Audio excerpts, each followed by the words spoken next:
اب اگر تم روگردانی کرو گے تو جو پیغام میرے ذریعے تمہاری طرف بھیجا گیا ہے وہ میں نے تمہیں پہنچا دیا ہے، اور میرا پروردگار تمہاری جگہ اور لوگوں کو لا بسائے گا، اور تم اللہ کا کچھ بھی نہیں بگاڑ سکو گے۔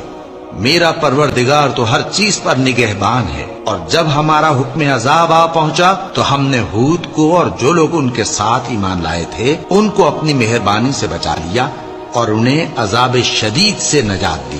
یہ وہی قوم عاد ہے جس نے اللہ کی نشانیوں سے انکار کیا اور اس کے پیغمبروں کی نافرمانی کی اور ہر سرکش و متکبر کا کہا مانا، اور اس دنیا میں بھی لعنت ان کے پیچھے لگی رہی اور قیامت کے دن بھی لگی رہے گی۔ دیکھو، قوم عاد نے اپنے پروردگار سے کفر کیا، اور سن رکھو قوم عاد پر پھٹکار ہے جو ہود کی قوم تھی۔ اور قوم سمود کی طرف ان کے بھائی صالح کو بھیجا تو انہوں نے کہا، اے قوم، اللہ ہی کی عبادت کرو، اس کے سوا تمہارا کوئی معبود نہیں۔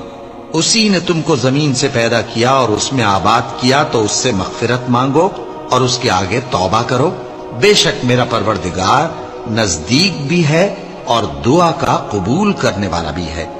انہوں نے کہا کہ صالح، اس سے پہلے ہم تم سے کئی طرح کی امیدیں رکھتے تھے، اب وہ منقطع ہو گئی۔ کیا تم ہم کو ان چیزوں سے منع کرتے ہو جن کو ہمارے بزرگ پوجتے آئے ہیں؟ اور جس بات کی طرف تم ہمیں بلاتے ہو اس کی طرف سے ہم بڑے بھاری شک میں ہیں۔